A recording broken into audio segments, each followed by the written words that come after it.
Acompanhem a leitura. Na verdade, faça a leitura comigo, um pouco extensa, então a gente vai ler juntos de forma alternada nesse primeiro momento, do verso 18 até o 32 de Romanos capítulo 1. Diz assim a palavra de Deus: a ira de Deus se revela do céu contra toda impiedade e perversão dos homens que detêm a verdade pela injustiça.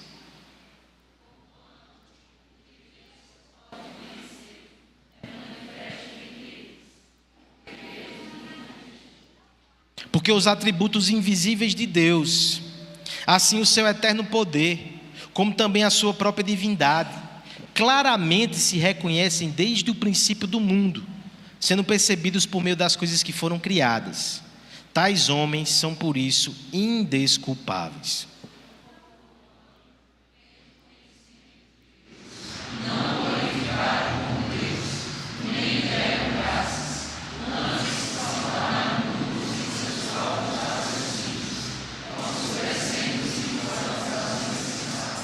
Educando-se por sábios, tornaram-se loucos.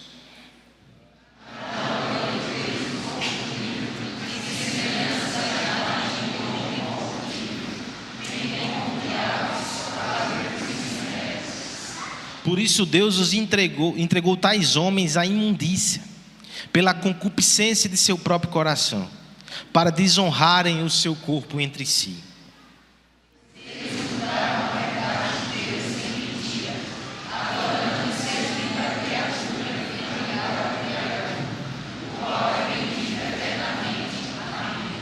Por causa disso, Deus os entregou às paixões infames, porque até as mulheres mudaram o modo natural de suas relações íntimas por outros, contrário à natureza.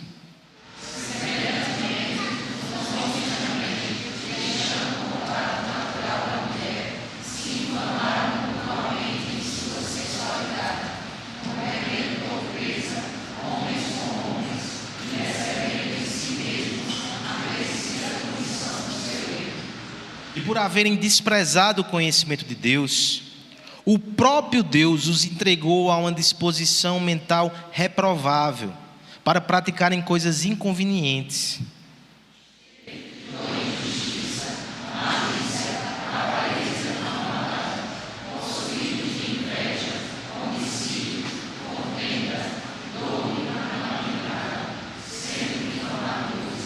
Caluniadores, aborrecidos de Deus, insolentes, soberbos, presunçosos, inventores de males, desobedientes aos pais.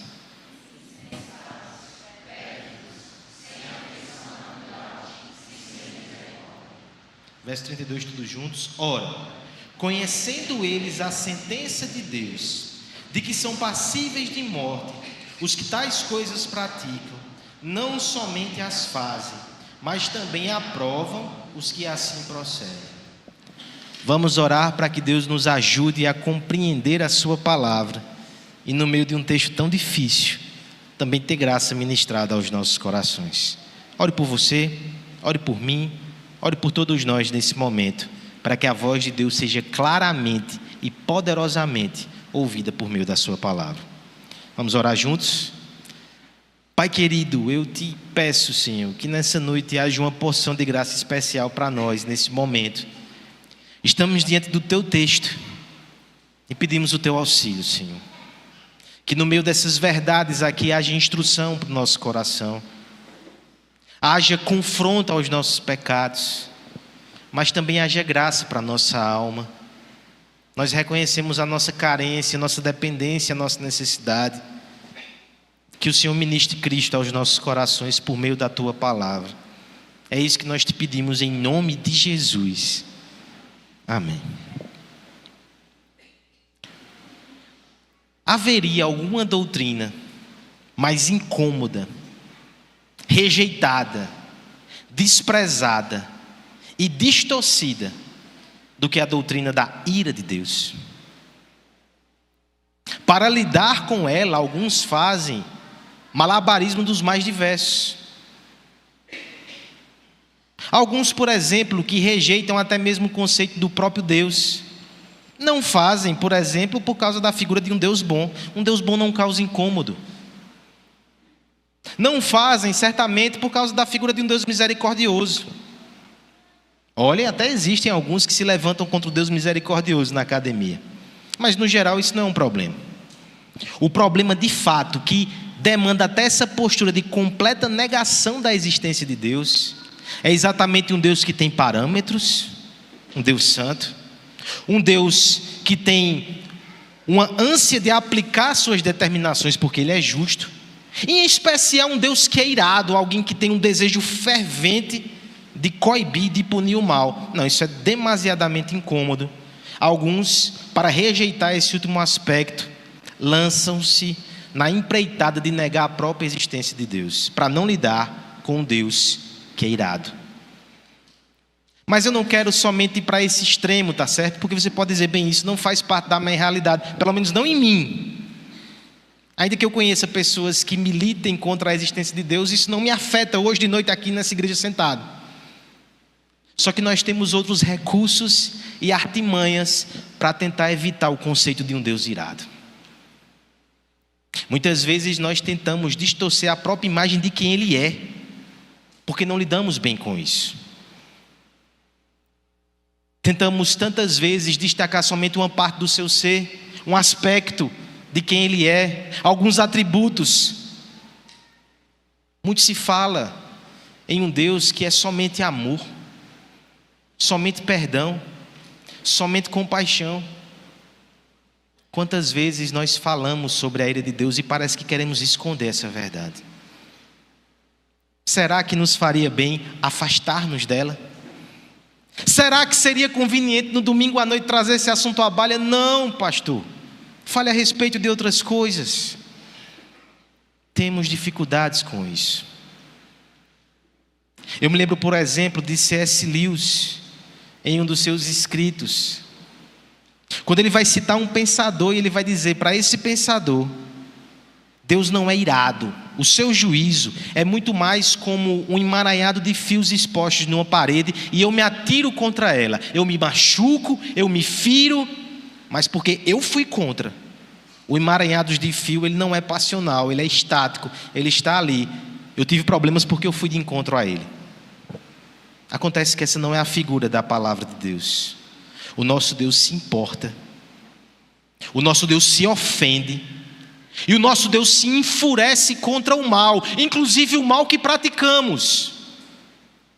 A verdade de um Deus irado não pode ser negligenciada, porque inclusive isso nos ajuda a compreender o Evangelho. A ausência da pregação da ira de Deus tem um impacto direto no valor, na utilidade, na importância, no apreço que nós temos pelo Evangelho. Por isso que esse assunto vem à baila aqui. Veja o contexto imediato dessa passagem. Há 15 dias atrás nós ouvimos o apóstolo dizer: eu não me envergonho do Evangelho, porque é poder de Deus para a salvação. Logo depois disso, ele vai explicar por que o Evangelho é tão salutar e é tão necessário. Nós começamos a partir daqui com uma longa explanação do apóstolo sobre a necessidade universal do Evangelho. Num primeiro momento, ele vai olhar para a sociedade gentílica, especialmente os romanos ali, mas que se aplica a todos nós. Ele vai falar por que esses homens precisam do Evangelho. A partir do capítulo 2, ele vai se voltar para os religiosos, para os moralistas, para os judeus, e vai dizer por que esses aqui também precisam. No capítulo 3, ele vai sumariar: todos precisam do Evangelho. E aí ele vai voltar ao seu ensino mais positivo a respeito do que é o Evangelho. Estou lhe preparando, porque nas próximas semanas vem chumbo grosso pela frente. Pecadores nas mãos de um Deus irado, como diria Jonathan Edwards. Nós iremos falar sobre a ira de Deus.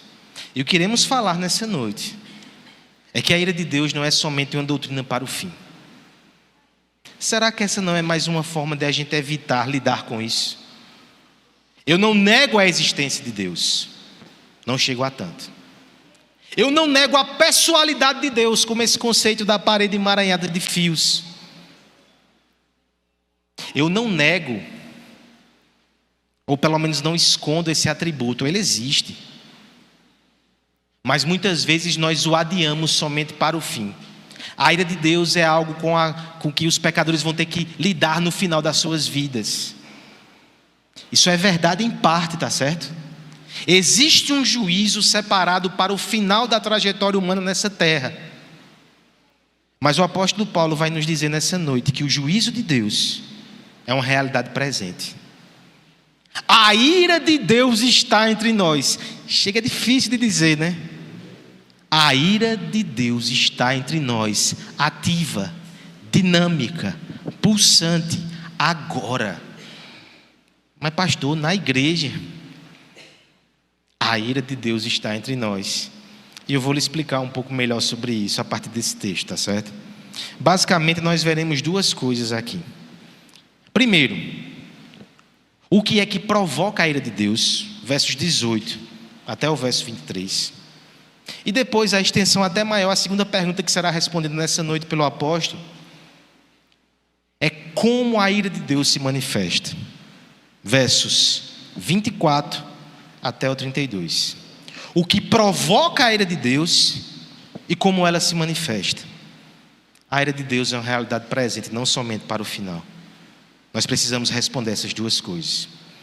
Vamos considerar em primeiro lugar então a ira de Deus e o que a provoca.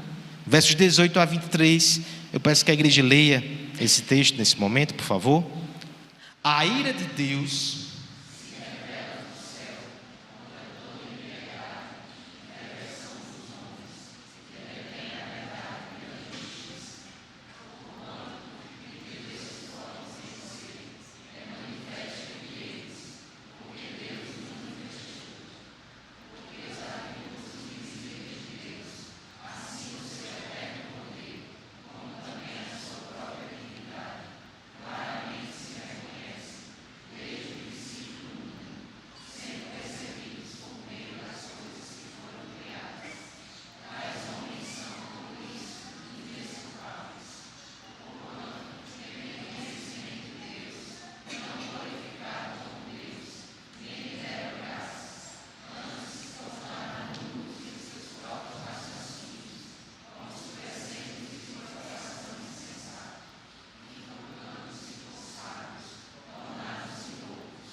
alguns meses atrás, o pequeno Aslan, ele fez uma pergunta astuciosa a mim. Ele disse assim: pai, por que Deus destruiu Sodoma e Gomorra? Eu disse: filho, porque eles pecaram contra Deus e Deus se irou contra eles. Então ele sacou a sua pergunta verdadeira. Ele fez: e pode se irar? Olha só a sua astúcia. O que é que havia acontecido? Alguns dias antes, no momento que ele estava muito furioso, eu adverti: não é para ficar irado desse jeito não. Não pode não ficar irado desse jeito. Essa ira é pecaminosa. E depois, na noite anterior, desse incidente, a mãe dele tinha lido com ele Gênesis, que falava exatamente sobre esse momento, que Deus se irava contra Sodoma e Gomorra e mandava fogo do céu. Ele uniu uma coisa a outra e fez: eu não posso me irar, mas Deus pode. Engraçado que a gente pensa isso também, às vezes a gente só não formula, A gente não usa dessas pegadinhas. O que eu expliquei para ele naquela ocasião foi que a ira de Deus é diferente da nossa. A nossa ira constantemente é pecaminosa. Misturamos intenções, não somos razoáveis nas nossas proporções. Só que a ira de Deus é completamente santa. Nós poderíamos defini-la como a aversão do Senhor, o seu completo repúdio, sua justa animosidade ao mal. Porque se não fosse assim, ele não seria bom. O bom, existe o aspecto positivo de abraçar as virtudes e as coisas corretas, mas também existe um repúdio àquilo que é mal. O nosso Deus, ele se ira contra o mal, ele o faz de forma santa e justa, nem por isso branda. Veja o caso de Sodoma e Gomorra. Pense, por exemplo, no Éden. Nós falamos sobre isso em Gênesis, né? Um pecado, uma desobediência, um ato de rebelião, uma transgressão postulada, e veja as consequências que toda a humanidade padece por causa disso. Como olhar para esse Deus e não dizer que Ele é um Deus que se ira contra o mal? Agora, o que nós temos aqui nesse texto é ainda um pouco mais forte. Veja o que Paulo diz logo no início do verso 18. A ira de Deus se revela do céu contra toda impiedade e perversão dos homens. Eu quero chamar a sua atenção para o tempo verbal dessa afirmação. O que o texto não está dizendo é que a ira de Deus um dia há de se revelar. A ira de Deus se revela agora, é no tempo presente. O verbo aqui está nos indicando que isso não é realidade futura, ela já está acontecendo. O nosso Deus já está manifestando seu santo repúdio e sua justa indignação contra o mal. Veja agora ainda o detalhe aqui. O que é que Deus repudia? Contra o que ele se opõe? O texto vai falar sobre a ira do céu, a ira de Deus se revela contra toda impiedade e perversão dos homens. Nós poderíamos traduzir perversão aqui por injustiça. Impiedade e injustiça. Alguém já disse que nós temos aqui uma relação complementar que aponta para as duas tábuas da lei. Piedade geralmente é mais vinculada aos mandamentos que dizem respeito à nossa espiritualidade, à nossa religião, ao lugar que Deus ocupa no nosso coração. Enquanto injustiça tem um aspecto mais horizontal, diz respeito às nossas práticas e nossas relações sociais. Isso não é totalmente completo, porque, por exemplo, piedade também envolve coisas relacionais, e injustiça também diz respeito à nossa injustiça com Deus. Mas o ponto aqui é que são coisas complementares para falar do mesmo problema: o pecado. Deus não tolera o pecado e Ele se enfurece contra o mal. Sendo bem prático com você aqui, quando você liga a sua televisão e de repente você vê no noticiário alguma notícia terrível sobre abuso, violência contra crianças e situações assim que causam uma indignação na alma, o que é que você sente naquele momento? Sentir uma mera passividade ou indiferença não mostra uma alma que está sã, não. Alguém já disse assim: ficar muito tranquilo e sem incômodos nesse mundo caído é um sinal que você não está com uma boa sanidade. Imagine Deus, que é puro, santo e reto. Na medida que Ele vê o mal sendo praticado, o seu coração arde. Essa é a revelação que nós temos aqui. Deus se indigna contra essas coisas. Mas a pergunta é: como é que os homens podem fazer isso nesse mundo, pecando deliberadamente contra Deus o tempo todo? O texto vai colocar mais uma informação para nós. Os homens, na medida que pecam, na medida que são injustos, na medida que são impiedosos, eles os fazem suprimindo a verdade. Esse é o final do verso 18. Eles detêm a verdade pela injustiça.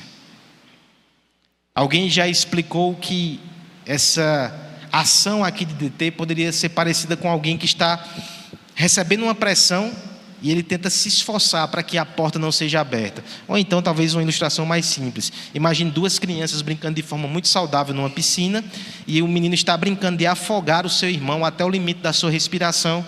Chega um momento que a criança fica querendo subir, ele vai apertando ali, né, para que ele possa desenvolver aí uma melhor respiração. Mas ele está detendo, né? Ele está fazendo força. Existe uma pressão para submergir, e ele vai apertando, ele vai se esforçando. É interessante pensar que a figura que está sendo usada pelo apóstolo nos coloca diante da seguinte questão: os homens não fazem o mal sem o discernimento que aquilo é errado. Existe algo neles, existe uma revelação que já indica o problema, só que eles ficam suprimindo o verdadeiro conhecimento. A palavra de Deus vai dizer no Salmo 14 que diz o tolo no seu coração: não há Deus. Há um esforço intelectual de muitas vezes negar a existência de Deus, ou negar os parâmetros de Deus, se opor à lei de Deus, fazer mirabolantes teorias e teses para se livrar dos padrões divinos, porque é uma supressão da verdade pela injustiça. É um esforço. Veja o que o verso 19 vai dizer, vai deixar bem claro para nós. Porquanto o que de Deus se pode conhecer é manifesto entre eles, porque Deus se lhes manifestou. Não existe, na verdade, alguém que não tenha um conhecimento mínimo a respeito da existência de Deus. Os padrões de Deus, a sua revelação estão esculpidos na realidade. Deus está manifestando a si mesmo nesse mundo. Esse mundo é o reflexo do ser de Deus. E os homens que aqui habitam precisam fazer um esforço moral para resistir a essa verdade e para continuar pecando de forma deliberada. O verso 20 vai falar que os atributos invisíveis de Deus, seu eterno poder, sua própria divindade, se reconhecem desde o princípio. São percebidos por meio das coisas que foram criadas. Nós não podemos olhar para esse mundo e negar que existem coisas aqui que são grandiosas demais para os homens. Os maiores monumentos dessa terra, eles são uma poeirinha da balança comparado às grandes grandezas que nós observamos aqui da criação. As cachoeiras, os mares, as montanhas, os desertos, a grandeza da criação comprova a existência de alguém que criou todas essas coisas. Mas também no micro, nós temos aí coisas gloriosas e grandiosas. A complexidade do ser humano, a complexidade de cada pequena célula que nós temos. Cientistas mergulham nisso, né? Tiago falou sobre isso aqui nessa manhã, se aprofundam cada vez mais, estão aí a léguas de desvendar o mistério que é o ser humano. Há uma grandeza de Deus sendo revelada o tempo todo. Viver nesse mundo dizendo que Ele não existe, ou vivendo como se Ele não existisse, o que é pior talvez, é um problema que atrai o furor, que atrai o desprazer divino. Olha o que termina dizendo aqui o verso 20. Os homens são indesculpáveis. Ninguém vai poder chegar no último dia, que é quando a taça final da ira de Deus vai ser derramada, e dizer: Senhor, eu não sabia da tua existência. Eu realmente pensei que não fazia sentido. Isso é mentira. Biblicamente falando, isso é mentira. Talvez você encontre pessoas que acreditam nisso com muito fervor, mas no seu coração ele está acreditando em algo que não o convence de verdade. As digitais de Deus estão espalhadas pelo mundo criado. Lutar contra isso é suprimir o senso de divindade. Olha o veredito de Deus a respeito disso. Porquanto esses homens, tendo conhecimento de Deus, não o glorificam como Deus, nem lhes dão graças. Pare por aqui e analise o problema disso, tá certo? Muitas vezes nós tratamos isso como uma questão menor. Estamos incorrendo em pecado intelectual quando agimos assim. Não é pouca coisa o fato de Deus ter criado esse mundo maravilhoso e grandioso, nos colocado aqui como mordomos da sua criação, espalhado a sua glória por vários lugares, e fez esse mundo para que o nome dele fosse exaltado, fosse louvado, fosse reconhecido, e simplesmente pisamos aqui e somos indiferentes. Pior, ainda vilipendiamos essa criação e a maculamos quando dizemos que ela surgiu do acaso, ela é proveniente da própria matéria, quando negamos a sua existência, quando temos conceitos vis a respeito de quem Ele é, não o agradecemos. Isso é um problema terrível. Eu quero ser muito claro com você aqui essa noite nesse aspecto, tá certo? Se você vive no mundo de Deus, se você recebe as bênçãos de Deus, se você recebe graça de Deus diariamente, todos recebemos, e você não agradece e não reconhece, a ira de Deus está sobre você. A ira de Deus está presente aqui, sobre aqueles que recebem benefícios e não agradecem a Deus. Está aqui sobre aqueles que tentam negá-lo, que tentam fugir da sua revelação, que tentam viver de forma indiferente. Isso é um problema terrível. Não pense que Deus faz pouco caso do seu desprezo.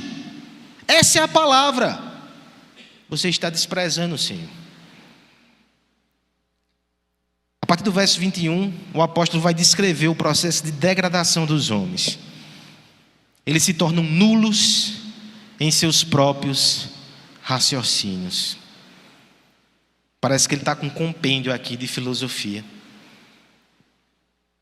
Pensamentos que, por exemplo, partem de um teísmo, que entendem a existência de Deus, depois vão se afastando disso, vão focando somente na natureza, o naturalismo. O mundo se explica em si mesmo. Daqui a pouco, eles se tornam niilistas, não existe significado. Aí alguns tentam ser mais otimistas, criam o seu próprio significado, mas no final eles ficam enlameados por causa desses conceitos e eles se tornam nulos.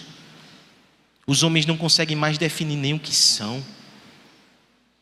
Não conseguem dizer o que deve ser, como as coisas devem acontecer, perdidos, nulos em seus próprios raciocínios, obscurecendo-lhes o coração insensato. A mente fica confusa porque afastou-se de Deus como seu referencial e agora o seu coração mergulha em densas trevas. Quão desesperador é o coração daquele que, afastando-se de Deus, anula o seu raciocínio e não tem nada concreto para se apegar. Pessoas tentam viver assim aí fora. Talvez você se depare com algum deles. Talvez você ouça algum deles. Cuidado, isso é um caminho de morte e de insensatez.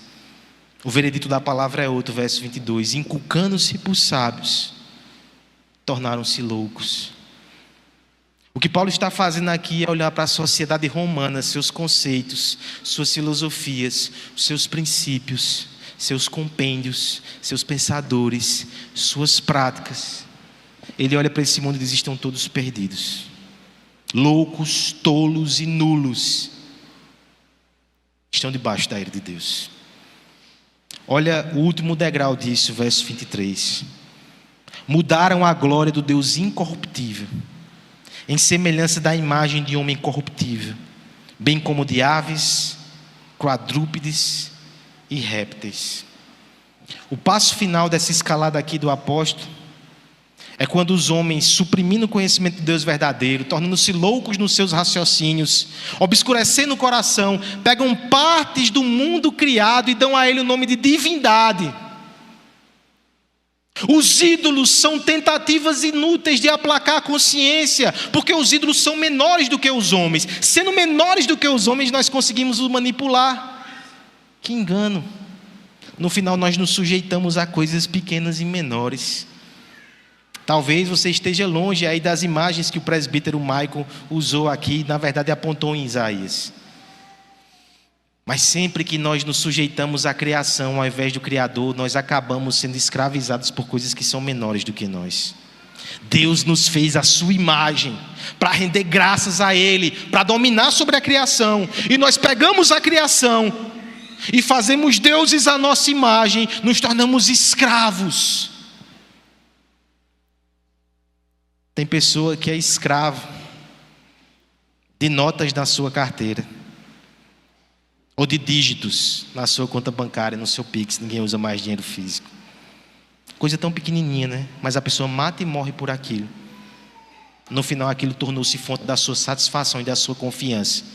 A ira de Deus está sobre a pessoa que age assim. Alguns pegam um outro ser humano e depositam sobre ele todas as suas expectativas, todos os seus anseios, todos os seus desejos de satisfação. Uma coisa menor do que Deus está ocupando um espaço que só pertence a Ele. Você está com sérios problemas. A lista poderia ser infinita aqui, eu não creio que nós iríamos esgotar. A grande questão é: a ira de Deus se revela contra essas coisas.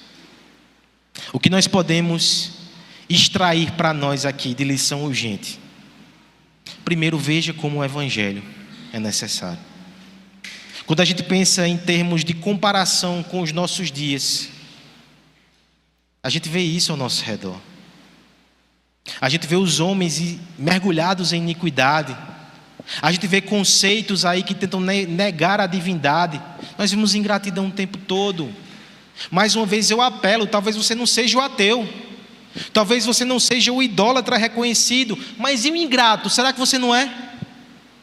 Você consegue perceber que no meio dessas condutas, a ingratidão a Deus, a indiferença com as suas bênçãos, também é algo digno da sua ira? Isso é muito sério, meu irmão.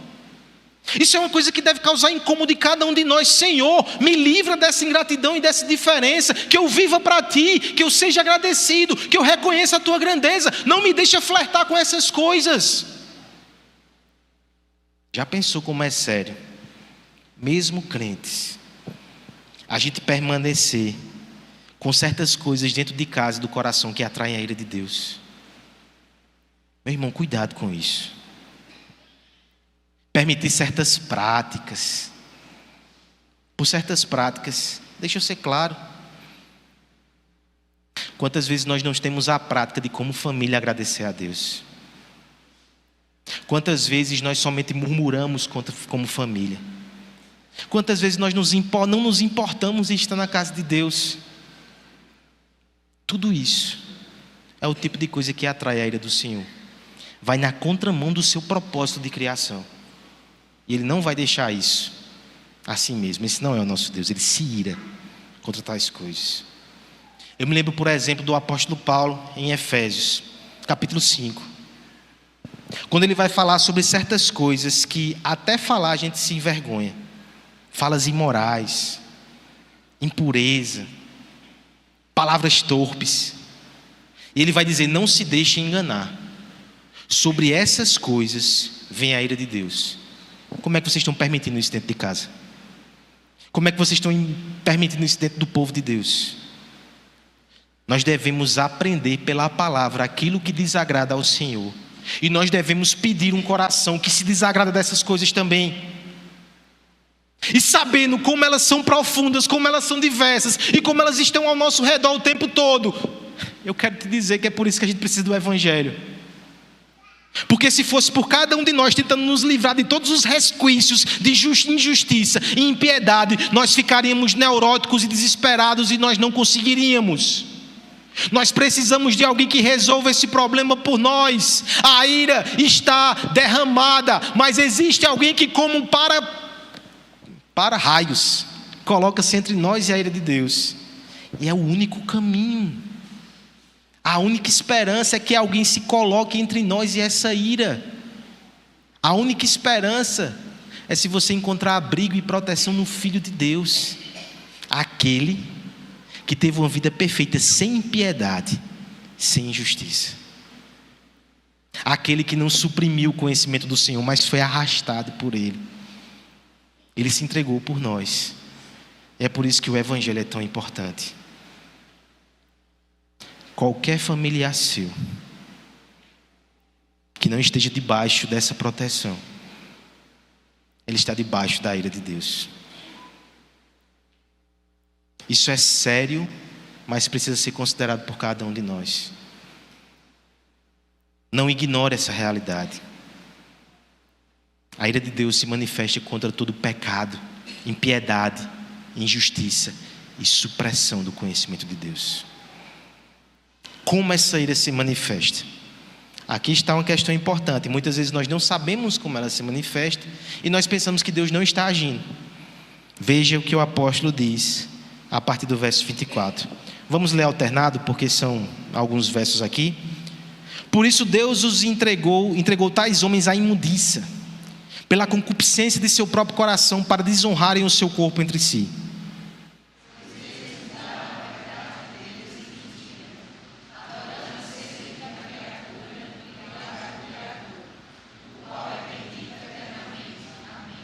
Por causa disso, os entregou Deus às paixões infames, porque até as mulheres mudaram o modo natural de suas relações íntimas por outro, contrário à natureza.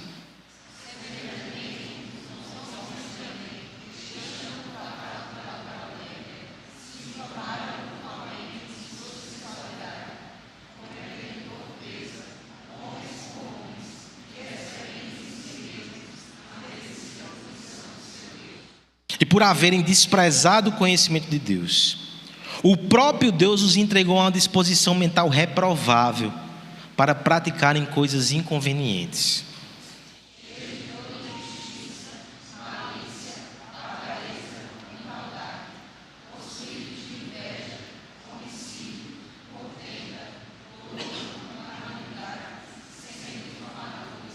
Caluniadores, aborrecidos de Deus, insolentes, soberbos, presunçosos, inventores de males, desobedientes aos pais.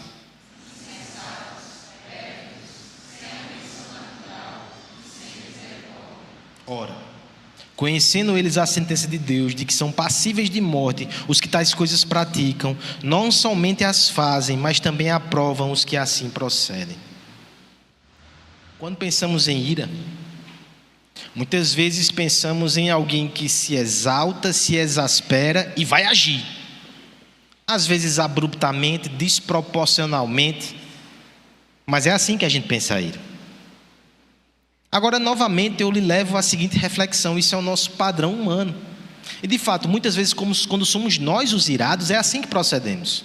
Por isso que não é bom agir sob a ira. Respire, ore, vá capinar aqui o lote aqui atrás da igreja e depois você toma as suas providências, tá certo? Quando estiver assim bem irado, fale com a ajuda diaconal, né? Vem aqui atrás, tem um serviço para você fazer que ele vai lhe acalmar. Mas a ira de Deus não é assim, tá certo? A ira de Deus não é uma agitação que o deixa irracional. Até porque, por vezes, a ira de Deus não se revela naquilo que ele faz, mas naquilo que ele não faz. Essa é uma das informações mais fortes desse texto. Muitas vezes a ira se revela quando Deus deixa que nós andemos por onde queremos andar, e a ira está sendo manifestada. É exatamente na sua inação, por assim dizer, que ele mostra, ou revela, ou aplica a sua ira. O texto aqui, irmãos, ele vai repetir uma expressão 3 vezes, ela é muito importante. O verso 26 vai dizer: Deus os entregou. Verso 24, na verdade, por isso Deus os entregou. O verso 26 também: os entregou Deus às paixões infames.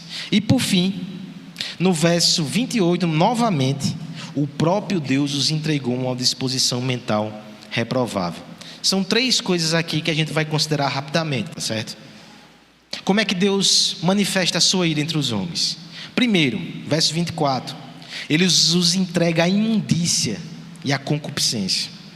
Depois, no verso 26, Ele os entrega às paixões infames. E no verso 28, Ele os entrega a uma disposição mental reprovável. Primeira coisa que o texto vai dizer é que Deus entrega às paixões infames. Por infames aqui, entenda que o que Deus está querendo dizer é que o apóstolo está nos dizendo que Deus entrega as paixões que são vergonhosas.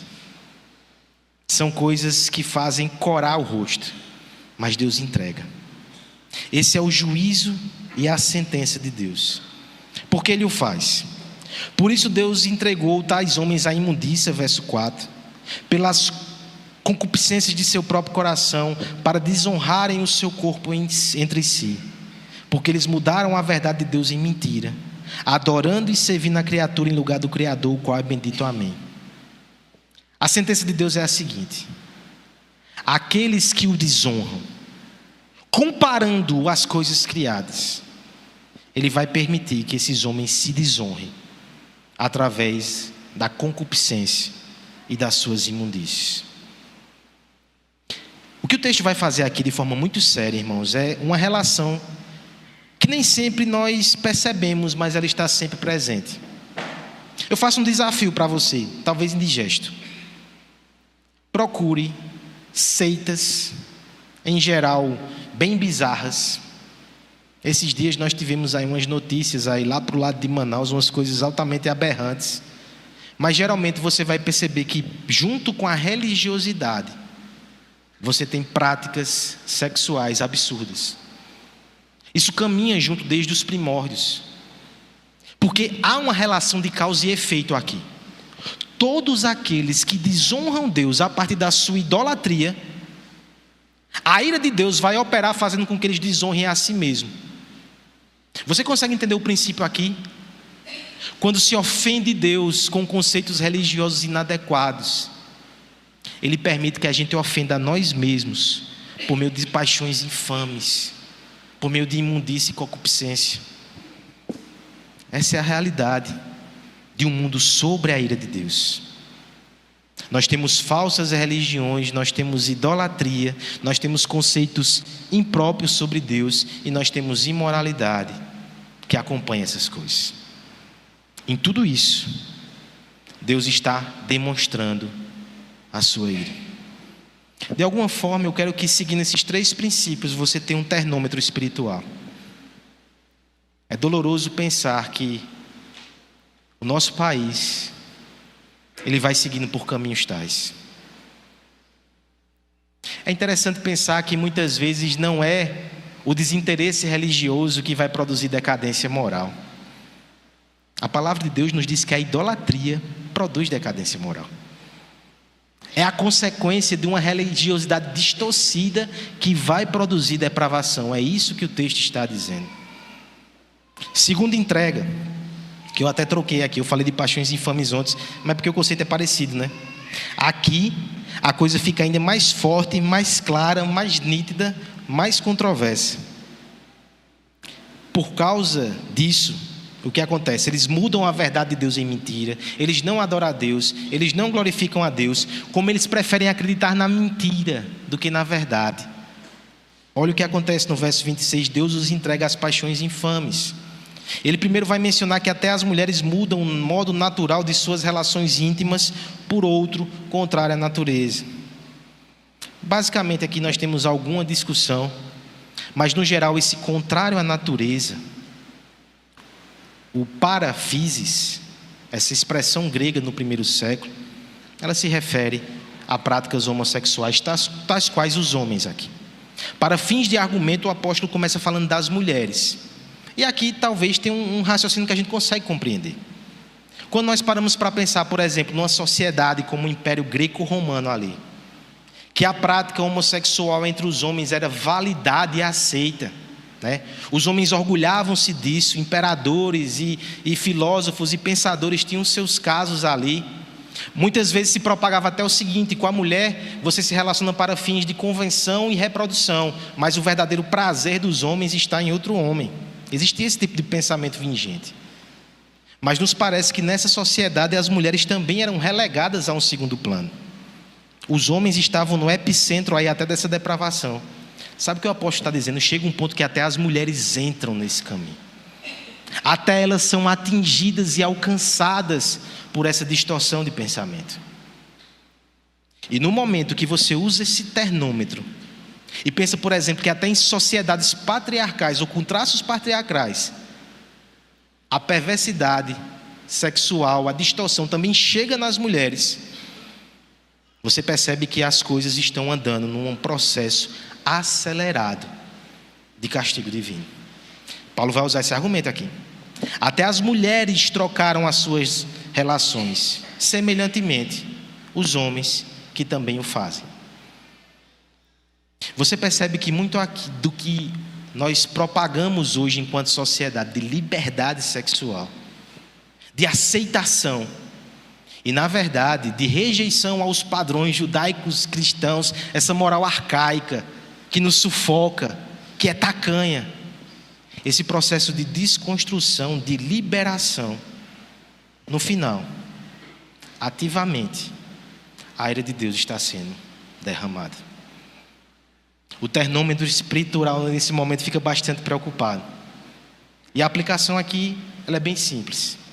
Assim como anteriormente a gente viu que na idolatria o homem avita Deus e como consequência Deus o alvita, permite que ele se desonre.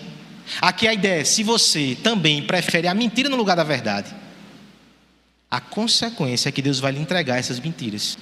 Você vai viver de uma forma mentirosa. Em nossos tempos nós discutimos até conceitos como homem, como mulher, como é que a gente usa esses conceitos. Nós criamos novos vocabulários, a sociedade tem se empenhado nisso. Novas formas de descrever que ignoram construções de gênero. No meio de tudo isso, o que acontece é um processo de desconstrução que na verdade é Deus entregando os homens às mentiras. Tais pensamentos, do ponto de vista experiencial, eles estão fadados ao fracasso. Não encaixa com a realidade criada, é contra a natureza. Mas a sociedade insiste nesses caminhos. Nós vivemos no tempo que os nossos jovens, eles estão no meio dessa confusão toda, mas que parem e ouçam o que a palavra está dizendo aqui. Não deixe de perceber os sinais de uma sociedade debaixo do juízo de Deus. Essa degradação, ela não termina bem. Olha o fim. Terceira e última entrega. Verso 28. Como os homens desprezaram o conhecimento de Deus. O próprio Deus os entregou a uma disposição mental reprovável. É interessante que reprovável e desprezado aqui usa a mesma raiz do grego. É mais uma vez um jogo de palavras. Quando os homens desprezam o conhecimento de Deus, eles estão reprovando esse conhecimento. Não queremos isso. Deus vai dizer, então, desprezado e reprovável vai ser o pensamento de vocês. Nós temos aí na sequência uma lista enorme de vícios, de práticas terríveis. E esse é o retrato dos homens que vão se afastando de Deus: injustiça, malícia, avareza. Eu acho muito oportuno essa lista aqui, porque tantas vezes os olhos da igreja podem voltar-se somente para a questão homossexual, porque seria um pecado mais explícito e mais diferente das práticas e do padrão de família que nós encontramos. Mas olha que quando chega aqui nesses pecados que vêm depois, inclusive, nós temos aqui coisas que às vezes nós não encaramos com a mesma seriedade.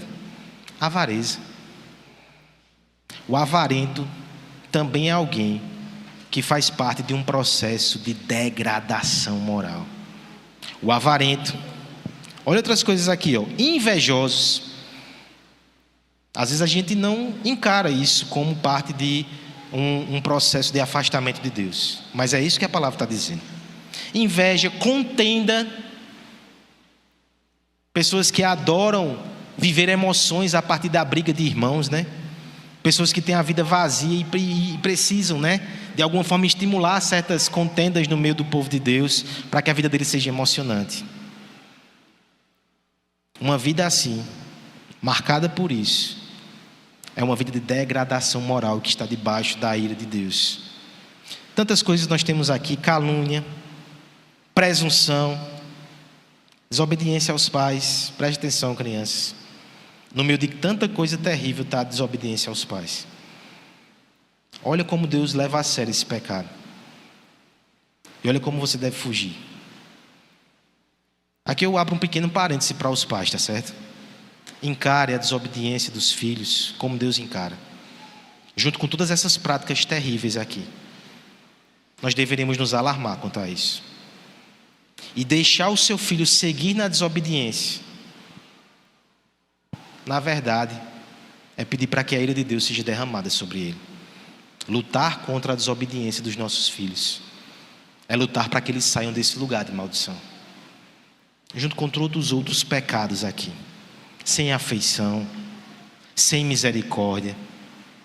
Olha como tudo isso faz parte de um quadro terrível. E a conclusão final no verso 32 é: os homens sabem a sentença de Deus sobre essas coisas. Eles não somente praticam, eles incentivam os outros a praticar. O que é que nós podemos extrair para nós aqui, nesse assunto tão indigesto e tão incômodo? Nós precisamos reconhecer que nós vivemos no meio de uma sociedade e uma geração debaixo da ira de Deus. Que muitas vezes nós somos afetados e nós somos contaminados por isso. Que nós devemos tomar muito cuidado com esse mundo e com os nossos corações. Mas eu não quero que você saia dessa noite desesperado. Alarmado sim, desesperado não. Porque mais uma vez eu te lembro que houve um homem que ele andou na contramão perfeita disso. Enquanto a condenação está na gente fazer a nossa própria vontade, houve um homem que subiu ao monte chorando, angustiado, vendo a ira que estava para ser derramada sobre a sua cabeça, disse: Pai, se houver outro modo, por favor, me ajuda. Mas se eu tiver que encarar isso pela tua vontade, eu farei. Seja feita a tua vontade e não a minha. A minha condenação, a sua condenação, o nosso desespero e a nossa ruína é sempre quando nós escolhemos fazer a nossa vontade e não a vontade de Deus. Esse é o caminho da ira. Esse é o caminho do inferno. Esse é o caminho da destruição. Esse é o caminho da degradação. A pior coisa que Deus pode fazer para você é dizer: faça a sua vontade. A melhor coisa que nós podemos ouvir é Cristo dizendo: eu farei a vontade do Pai a favor de vocês. A ira de Deus, ela é aplacada pelo Filho de Deus. É no Filho de Deus que nós encontramos a solução para esse terrível problema. No meio de uma sociedade que padece debaixo do juízo, o que nós devemos fazer? Anunciar o Filho, proclamar a sua salvação. Não como alguém que está longe dessa perversidade, mas como alguém que muitas vezes acaba se lameando também. Como alguém que reconhece as lutas que trava no seu coração, como alguém que reconhece o seu imerecimento, mas que sabe que a sua confiança e a sua esperança está somente no Filho de Deus, na sua entrega, na sua obediência, no faça-se a tua vontade. É porque Deus entregou o seu Filho por nós, que Ele não nos entrega mais aos nossos descaminhos. Que fique claro nessa noite: só existem dois tipos de pessoas: aquelas que são entregues aos seus próprios caminhos, e aquelas pelos quais Deus entregou o seu Filho e agora entregam os seus caminhos a Deus. Ele tem te fustigado, Ele tem te incomodado, Ele tem te disciplinado. Você é filho. Se Ele tem te entregue, você não é filho. Talvez nessa noite você possa perceber: Senhor, o que é que está acontecendo? Porque eu não sinto a tua repreensão, porque parece que a minha vida vai caminhando cada vez mais para longe. Tem misericórdia de mim, me adota. Você pode encontrar essa salvação hoje. Mas se você é filho, eu trago essa boa nova para você. Ainda bem que Ele te corrige. Ainda bem que Ele te disciplina. Isso é graça. Dói, mas salva. Entregue o seu caminho ao Senhor. Desista. Desiste de si mesmo. Desiste das suas paixões. Podem ser paixões lícitas, mas elas vão se tornar paixões infames se você seguir os caminhos do seu coração. Não despreze o conhecimento de Deus. Não despreze o Evangelho. Não despreze a cruz. Porque eu não me envergonho do Evangelho. Ele é poder de Deus para a salvação.